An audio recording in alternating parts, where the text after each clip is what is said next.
Hi, I'm Tom Bagwell, and welcome to Hello Health, a partnership with WLAE, the Ochsner Health System, and Humana to bring Ochsner's Hello Health weekly education and information series to television.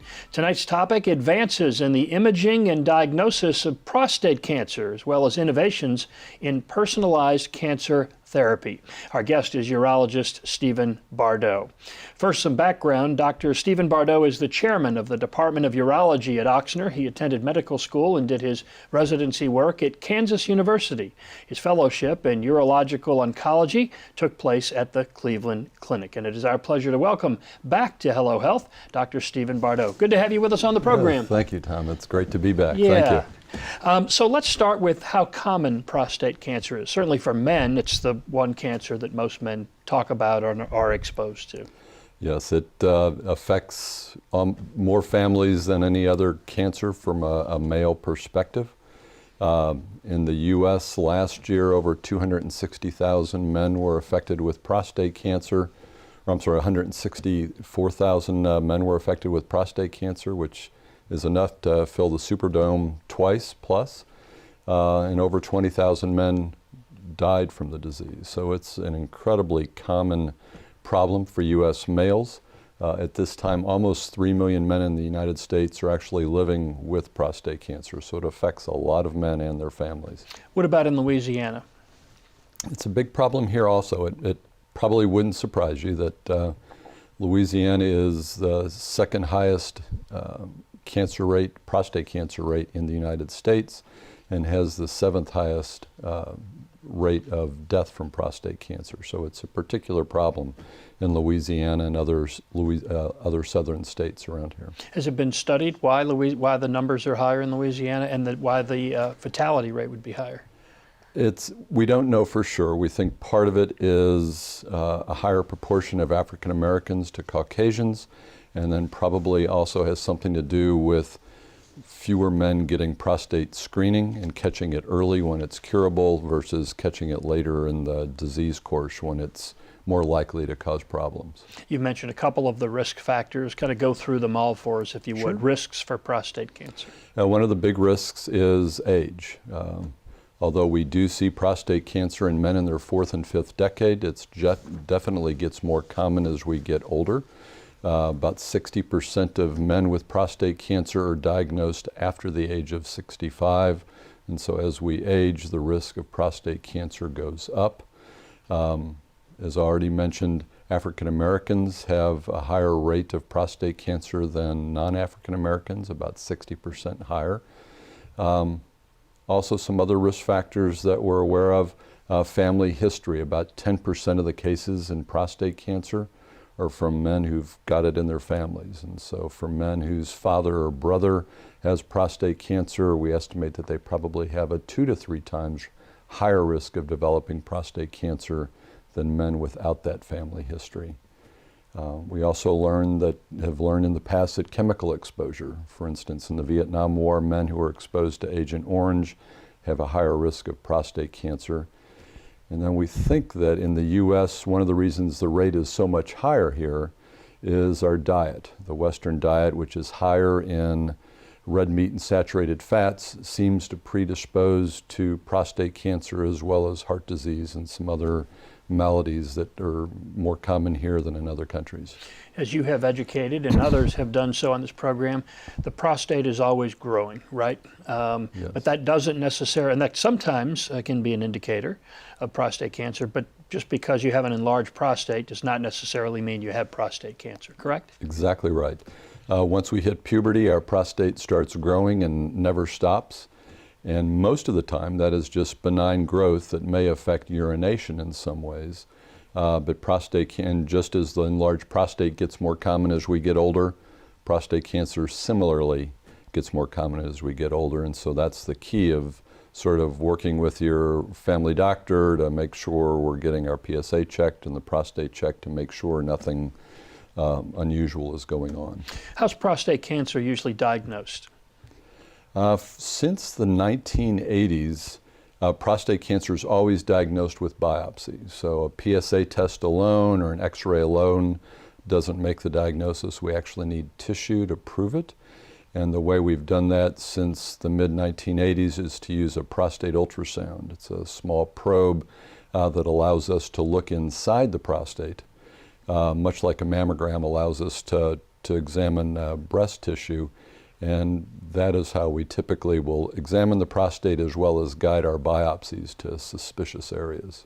So are you going in and just observing, or are you going in and taking? Can be used either way. It can be used to visualize it as well as guide the biopsies. Is that the definitive testing tool being used today? More recently, the technology has changed. We've learned over the years that although ultrasound is helpful, it's not perfect. Half the time it can't see the prostate cancers that are present, and so it makes it more difficult. If you can't see half the things that you're trying to see, that it's going to cause challenges. And so when we rely on ultrasound alone, oftentimes we have to do more frequent or repeat prostate biopsies because we didn't get it the first time. Also, it tends to not discriminate the high risk or aggressive prostate cancers, which are the ones we really want to find, versus a slower growing or more indolent one, which we can safely watch. And so more recently, MRI, particularly the 3T MRIs, do a much better job of actually looking at the prostate, as well as helping us look at the physiology of the prostate, telling what's going on there by blood flow and other measures. So let's talk more about these latest innovations and what you're seeing and how helpful it is to you and other urologists. It's really been a game changer for us. It allows us to, and it sort of requires both the technology and the people who can use it. And so we have a couple of radiologists. Dr. Rudman is one of them. Dr. Tupler is one of our radiologists who specialize in interpreting MRIs of the prostate. And then with the 3T MRI and the new software, we can actually not only see into the prostate, but look at what's going on physiologically. Is there areas with more blood flow, which can help point us to where a more aggressive prostate cancer might be? And how does magnetic resonance imaging, or MRIs, help in the diagnostic process? It really gives us a different way of looking at it. Ultrasound uses how much sound waves reflect back. MRI, by looking at it within a magnetic field, actually tells us physiologically how that tissue is acting, or if it's not acting like normal tissue in the prostate, and then helps us localize where it's at and where we need to pay attention to as far as the disease process. And MRI fusion technology, and how is that helping? That's really been a game changer also, because now when we see that abnormal lesion on the MRI, we have a software program that takes the MRI image and combines it with the ultrasound. So when we're looking on the ultrasound, we're actually looking at a 3D representation of the MRI. And as you can see on the monitor, the prostate's represented as sort of the red area, but the tumor is, or the cancer or suspicious area, is the green area. So we can not only localize it, but it tells us when we've actually biopsied the suspicious area. And so that's really helped a lot to know that we've hit the target of interest and we're going to get the answer we need. Is this available all over? Is this just something Ochsner has gotten into? It's getting more common. MRIs are everywhere. If you've ever had a knee injury, you've had an MRI before, and so it's a tool that's used all the time for back and joint pain. The 3T MRIs are really what are required to do a good job on soft tissue imaging. And so the 3T MRIs with what's called multi-parametric input, where they can actually look at the physiology, are much less common and require a special machine as well as special software to be able to interpret those images. You think we're catching more cases of it? We're catching more aggressive cases. Most of the data is now showing that MRI helps us in two ways. One, it's doing a better job of catching the aggressive cancers, which are the ones we want to know about and our patients want to know about. And it also tends not to pick up the real small, slow-growing one, which would never be an impact on the patient's life. So it's really helping us focus our diagnosis and treatments on the ones who really need it, and causing less angst and anxiety in the ones who we really don't need that, since it's not going to help them. Talk to me about the conversations you have with men, and as you pointed out at the very beginning of the program, many men will have this conversation and hear this news, is we have found prostate cancer. You've just talked about the different levels and different kinds. How do patients react to this news, and what role does the physician play in comforting them in knowing that there are options, and it seems like more and more there are better options for patients with prostate cancer?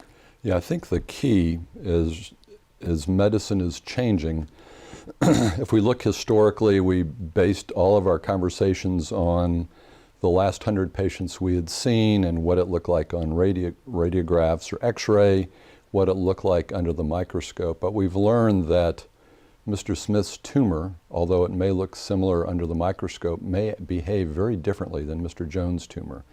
And so we have a lot of clinical information and risk stratification tools that we have now that really help families know, this is what I'm dealing with.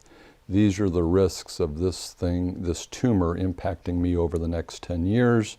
And if it's 1%, that's a different scenario than if it's 90%. And so they can sort of weigh what they need to do. Can we safely watch it?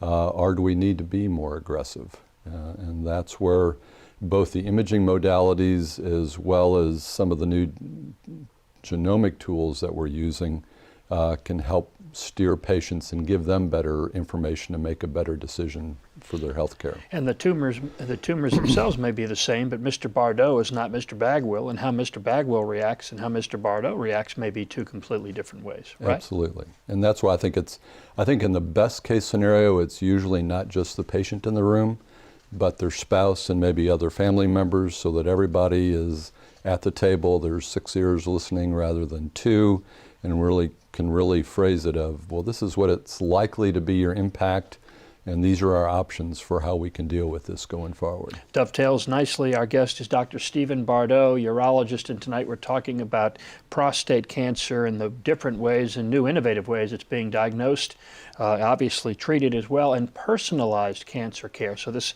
dovetails nicely into where we're going to move now. What do we see new in this area of personalized cancer care? It's been a huge change in the last several years. We've been getting more and more tools that actually look at what's called the genomics of a patient's tumor.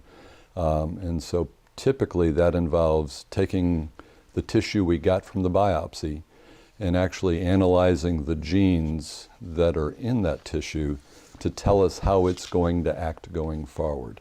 And there's actually 3 different genomic tools that are used in prostate cancer now that can help us with that, including... Tell us about those and how they differ.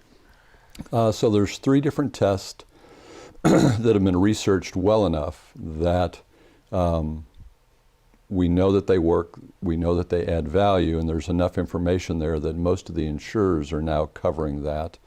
And so it used to be one of those things that only a few patients could afford to have that done, but now that they're covered, they're much more attainable for most of the patients. But there's 3 basic tests. There's the Oncotype DX, which looks at a number of different genes on how cancers behave. There's a test called Decipher that looks at some RNA tumor markers. And then one we've done a lot of work with and research with at Ochsner called Polaris, which looks at 46 genes that are involved in the cell cycle. So cancer cells typically grow much faster than normal cells and sort of grow without the controls that normal cells have to keep them sort of in check.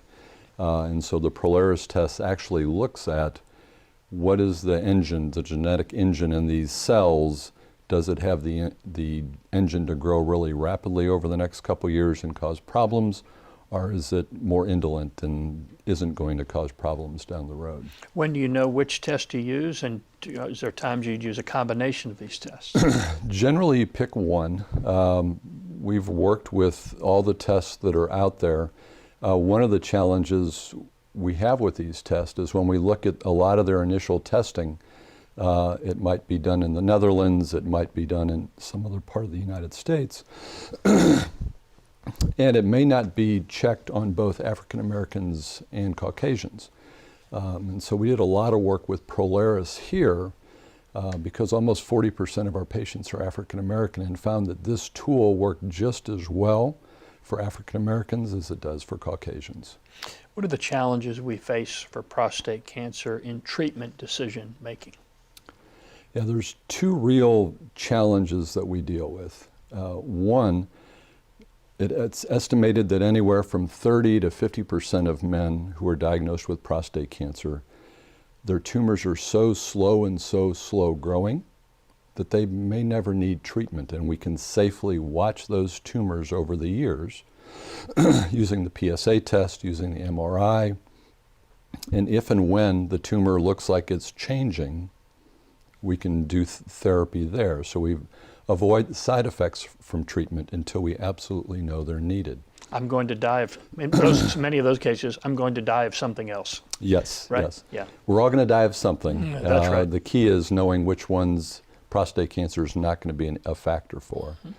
And at the same time with prostate cancer, we also have some very aggressive tumors that we've learned that oftentimes just one treatment alone may not win the battle, and we may need to hit this thing in a couple different ways to knock it out. And so that's really our challenge, and that's where the genomics helps, is it gives us additional information to help answer the question, can we safely watch Dad's tumor, or is this something we may need to throw everything in the kitchen sink at? I'm just thinking from a patient's perspective. In the past, you would have said, well, I got to tell you, this percentage of my patients we would watch, and this is what happened. This percentage we were more aggressive and went in with surgery or radiation or whatever. Whereas now you've got more science behind the recommendations you're making. Exactly. And, a lot of patients, when I'm having this conversation, I tell them, particularly the ones with the more aggressive tumors, we're at war with this tumor, and the more information we can have about the enemy, the better decisions we can make as far as what we need to do to win this battle or not. And that's where the genomics really have sort of, at least in our study here, gave us almost twice as much meaningful information for the patient and their family and their cancer doctor to make a good decision as to what do we need to do, what do we not need to do to get the most impact in their life. We'll return back to the primary focus in a moment, but I remember one of the programs we did many years ago, in fact I think we got more calls that night than any other program we've done, was on the use of robotics in prostate cancer surgery. Right. Can you just give us a quick update? Is that still the norm, and are we seeing advances in that area as well? Yes, we've been using robotics at Ochsner Clinic for 15 years now. And like in everything else, the technology keeps improving and changing. We're actually on our third generation of robots now that do a much better job with visualization, dexterity. We actually now have tools there where we can actually look at the blood flow to the tissue to help gauge margins to make sure we're taking just the tumor and leaving normal tissue behind. And so robotics from a surgical perspective has been really impactful in helping us do a better cancer surgery, but minimizing the side effects of surgery when it comes to urinary control and sexual health, and making sure we try to maximize the impact for the cancer, but minimize sort of the negative quality of life issues that can come from prostate cancer treatment. We touched on this, but what are you finding with this new Polaris testing, its impact on family decision making? We're still learning, and so we're still at sort of the beginning of the genomics journey. But what we've learned from using the Polaris is that it's giving both the doctors treating the patient as well as the patient's family much better information as far as what they need to make the right decision. Whether this is a tumor that under the microscope looked like it was fairly slow growing and we could safely watch, under the genomics we may find that it was actually a wolf in sheep's clothing, and it's actually a more aggressive tumor than we thought previously. And so we can change our plan as far as what's going to be the best treatment for that patient.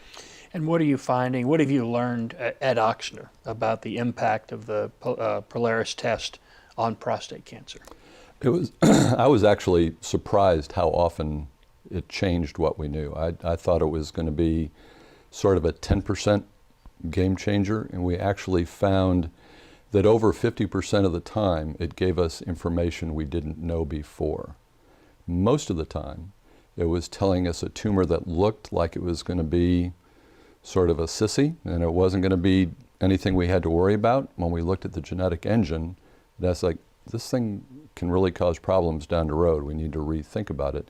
And then in some patients, a little bit less than 10%, we actually found that what looked worrisome under the microscope genetically didn't look nearly as bad. But it really helps us on those patients who all the other information said we were safe to just watch it, that it says, oh, maybe not. Maybe we need to think about doing something, or else watch them more frequently for signs that it is acting differently than we would or we anticipated. Have you found it to be helpful to you, to be more convincing to patients? Because ultimately, you know, people hear the word cancer. Most people by nature would want to be aggressive, right? Right. Get it out, don't want to have anything to do with it, don't want to run the risk, versus you in the past, you know, saying one of two things, right? Hey, I know how you feel. That's the way most of my patients feel, but let me tell you why we want to just watch this and wait, or go the other route. Yeah, that's actually, I think, one of the